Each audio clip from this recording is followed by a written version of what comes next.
Ya, sebelum kita lanjutkan dialog, pemirsa, beberapa waktu yang lalu memang dari Polres Jakarta Selatan sendiri juga bahkan sudah menggelar konferensi pers, bahkan juga bersama dengan Menteri Pemberdayaan Perempuan dan Perlindungan Anak, Arifatul Khoiri Fauzi, yang juga disebutkan turun tangan terkait kasus anak yang membunuh keluarganya di Lebak Bulus. Arifatul Khoiri Fauzi juga menyatakan akan memberikan pendampingan kepada anak yang berhadapan dengan hukum. Kita hadirkan informasi selengkapnya, keterangan selengkapnya. Sudah menjadi mandat dan tugas kami untuk memastikan apakah anak tercukupi haknya dan terlindungi. Karena si A ini sedang dalam kondisi yang kurang baik gitu. Jadi kami memastikan bahwa si A ini benar-benar terpenuhi ya, mungkin dampingan dari ahli gitu. Kemudian kami dari Kementerian Pemberdayaan Perempuan dan Perlindungan Anak pastinya akan mendampingi selama proses yang akan dijalani oleh Ananda.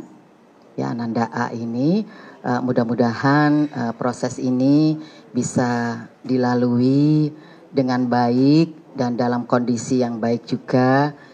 Dan sudah bergabung juga secara virtual Kasih Humas Polres Jakarta Selatan AKP Nurma Dewi. Selamat malam Bu Nurma. Halo, selamat malam Mbak. Bu Nurma, bagaimana perkembangan terbaru dari kasus ini Bu? Apakah sudah didapat apa sebenarnya motif dari sang anak ini tega membunuh keluarganya sendiri? Ya, terima kasih ya Mbak izin. Jadi tadi juga pas Ibu Menteri PPA datang, kemudian dengan beberapa deputi dari Kementerian PPA untuk adik sendiri ya, anak yang dengan hukum ini lagi dimintain keterangan. Jadi mintain keterangan dengan tadi juga Ibu Menteri juga minta sesuai dengan hak-haknya anak. Kita juga dari kepolisian, terutama khususnya dari PPA ini memang kita di bawah umur itu caranya juga beda, karena memang kita dari Undang-Undang Nomor 11 Tahun 2012 jelas ya, di situ ada aturan-aturannya ya untuk anak-anak di bawah umur. Kemudian tadi juga Ibu juga berpesan agar sekali lagi haknya harus dipenuhi. Gitu Mbak. Jadi memang semua kita lakukan dengan berhati-hati sekali. Oke. Kemudian kemudian kita dari motifnya kita untuk sementara ini belum kita dapati, karena memang dari labilnya anaknya tersebut itu yang kita belum dapat untuk saat ini motifnya. Oke, motif Gitu. masih terus didalami, tapi ada informasi bahwa katanya sang anak mendapatkan bisikan gaib, kemudian berhalusinasi. Itu betulkah Bu? Seperti apa kebenarannya? Ya, untuk ini kita dari kepolisian ini dengan teknisnya jelas dari bukti petunjuk yang kita dapat ya. Jadi kita harus mencari barang bukti, kemudian dari saksi-saksi ya. Jadi bukti-bukti petunjuk dan semuanya itu harus kita kumpulkan sesuai dengan fakta. Ya, itulah tugas dari penyidik tentunya ya. Jadi tidak bisa dengan semerta-merta hanya pembisik dan lain-lain, karena itu memang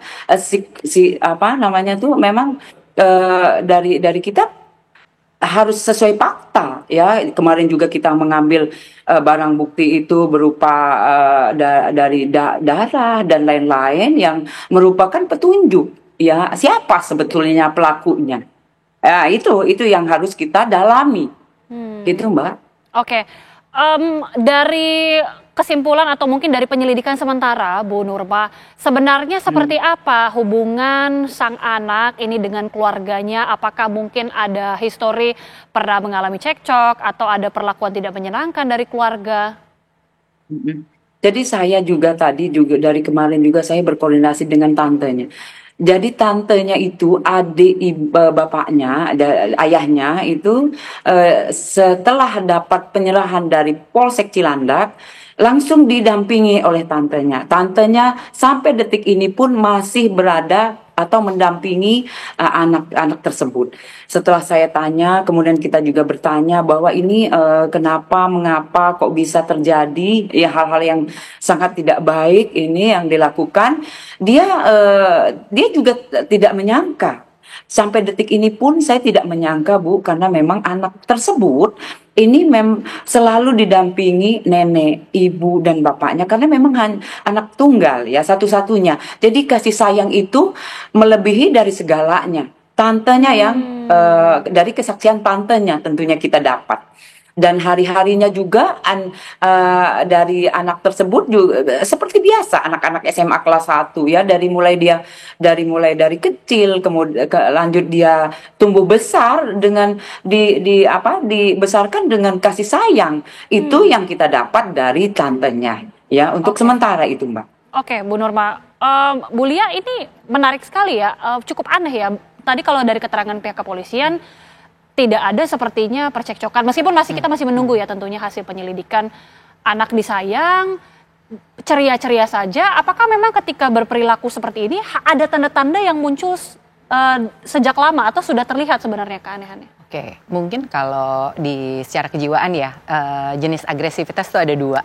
Ada yang sifatnya impulsif, mendadak gitu ya, terutama pada orang-orang yang punya toleransi atau regulasi emosi yang belum berkembang dengan baik atau tidak berkembang gitu.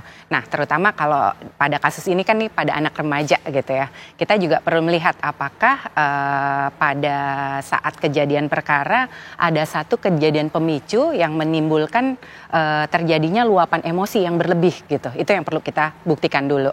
Nah, kemudian yang kedua, kita juga perlu melihat tadi kan kalau kita dengar dari Bu Nurma, anak ini informasi dari tantenya anak yang disayang gitu ya, anak tunggal gitu. Iya. Kadang-kadang ada jenis-jenis pola asuh yang meskipun kesannya kayak disayang, tapi kalau sayangnya tuh bentuknya sangat overprotective, permisif, itu juga akan menimbulkan pola kerentanan tersendiri buat anak, yaitu anak ini jadi cenderung lebih rentan stres, sehingga coping dia dalam mengelola stres itu juga jadi berbeda. Nah, ini yang juga harus diteliti lebih lanjut gitu ya, terutama pada kasus-kasus kekerasan, apalagi pada anak yang berhadapan dengan hukum. Tadi saya setuju sekali dengan Bu Nurma dan setuju dengan Bu Menteri gitu, bahwa memang kita harus memberikan perhatian khusus, karena bisa juga kalau cara kita nggak tepat nanti malah justru menimbulkan trauma lagi, karena peristiwa ini sendiri saya yakin juga menimbulkan trauma buat si anak. Jadi tentunya proses penyidikannya, penyelidikannya, termasuk proses nanti pendampingannya juga menjadi sangat-sangat penting untuk diperhatikan. Apalagi sekarang undang-undang pidana yang baru kan berbeda nih. Ada mesti ada pemeriksaan pemidanaan dan tindakan gitu. Jadi penting untuk kita mengetahui sebenarnya apa sih yang menjadi faktor resiko kenapa anak ini bisa melakukan agresivitas tadi.